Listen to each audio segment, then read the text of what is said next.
এবার কনফার্ম যে খাঁকি the Bengal chapter এই সিরিজটা কবে আসছে সেটা আমরা জানতে পেরে গিয়েছি। তাহলে এইবার কনফার্ম যে খাঁকি দ্য বেঙ্গল চ্যাপ্টার খাঁকি 2 জিদ্দার সিরিজ, জিদ্দার এই সিরিজের টিজার কিন্তু 30শে নভেম্বর আসতে চলেছে সম্ভবত, কারণ হাতে থাকবে গোটা ডিসেম্বর মাসটা। ডিসেম্বর মাসের এন্ডে ট্রেলার আসবে এবং নভেম্বর মাসের এন্ডে জিদ্দার জন্মদিনের দিন টিজার আসবে। এবার কিন্তু বুঝে যাওয়া যাচ্ছে কেন এই কথাটা বলছি বন্ধুরা। স্বয়ং সুমিত গাঙ্গুলি নিজে জানিয়ে দিয়েছে খাঁকি দ্য বেঙ্গল চ্যাপ্টার কবে আসতে চলেছে। ইটস অফিশিয়াল যে খাঁকি দ্য বেঙ্গল চ্যাপ্টারের রিলিজ ডেট কবে জানতে পারা গিয়েছে, সেটা হচ্ছে জানুয়ারি মাসে। বন্ধুরা, জানুয়ারি মাসে খাঁকি দ্য বেঙ্গল চ্যাপ্টার আসছে। আমি তোমাদেরকে একটু দেখিয়ে দিই, এই যে সুমিত গাঙ্গুলির অফিশিয়াল পেজ থেকে সুমিত গাঙ্গুলি এটা জানিয়ে দিয়েছে। অফিশিয়াল সুমিত গাঙ্গুলি পেজ থেকে জানিয়ে দেওয়া হয়েছে যে এই জানুয়ারিতে আসছে। তোমাদের সবাইকে ভালোবাসি, মানে তোমাদের সবার ভালোবাসা কুড়োতে এই জানুয়ারি মাসে নেটফ্লিক্সের পর্দায় জিদ্দা খাঁকি দ্য বেঙ্গল চ্যাপ্টার আসতে চলেছে।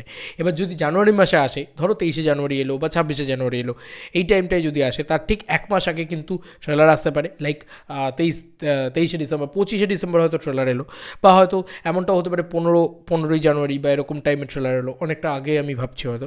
কিন্তু 30 তারিখে একটা কিছু আসবেই, সে টিজার আসুক বা পোস্টার আসুক, কিছু না কিছু একটা আসবে। কারণ যখন জানুয়ারি মাস দেখবে তুমি, মানে আর কিন্তু থাকবে পরে শুধু ডিসেম্বর মাসটাই হাতে, তাই কিছু তো একটা নিয়ে আসবে। জিদ্দার জন্মদিন যখন হাতে রয়েছে তখন আমার মনে হয় নেটফ্লিক্স কিন্তু একদম বসে থাকবে না, কিছু না কিছু একটা নিয়ে আসবেই। খাঁকি দ্য বেঙ্গল চ্যাপ্টারের রিলিজ ডেটটা যেহেতু অলরেডি অন পাবলিক চলে এলো এবং মানে সুমিত গাঙ্গুলি জানিয়ে দিয়েছেন, এবং যদি আমি ধরি পাবলিক নাও এলো তারপরেও কিন্তু আমার মনে হয় কিছু না কিছু একটা নিয়ে আসবেই নেটফ্লিক্স। কারণ ওরা যখন ডিসাইড করে ফেলেছে যে জানুয়ারি মাসে নিয়ে আসবে, তখন ওদের কাছে কিন্তু ব্যাপারটা মানে একদম ওয়াইড হয়ে গেল যে না ভাই আর একটা মাস আছে, কিছু না কিছু। জিদ্দার জন্মদিন যেহেতু, জন্মদিন উপলক্ষে কিছু না কিছু নেটফ্লিক্সের পক্ষ থেকে আসবে আশা করা যায়।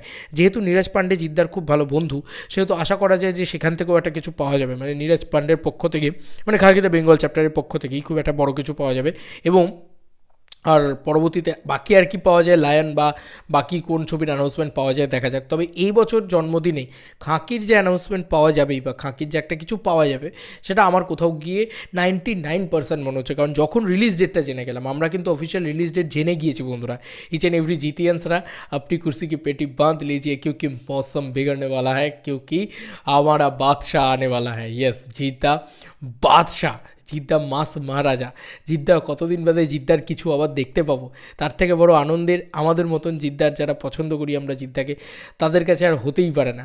তো সেই কারণে আমরা মানে প্রচণ্ড এক্সাইটেড খাঁকি দ্য বেঙ্গল চ্যাপ্টার দেখার জন্য। যেহেতু নীরজ পান্ডে, সেহেতু আরও এক্সাইটমেন্ট বাড়ছে দেখার জন্যে। আমার মনে হয় এই সিরিজটা ঘ্যামা সিরিজ হবে। যাই হোক, এইটাই বলার ছিল যে কিছু না কিছু আসছেই 30 তারিখে। এটা কোথাও গিয়ে 99% আমার মনে হচ্ছে। তোমাদের কি মনে হচ্ছে জানিও। এবং যেহেতু রিলিজ ডেটটা জানুয়ারি মাসে হচ্ছে, সেহেতু কনফার্ম যে কিছু না কিছু একটা আসতে পারে, এটা আমার মন বলছে। এবার তোমাদেরকে আর কি মতামত ভিডিওটাকে নিয়ে জানিও কমেন্ট সেকশনে। চলো বন্ধুরা, নতুন কোনো ভিডিওতে দেখা হবে, বাই।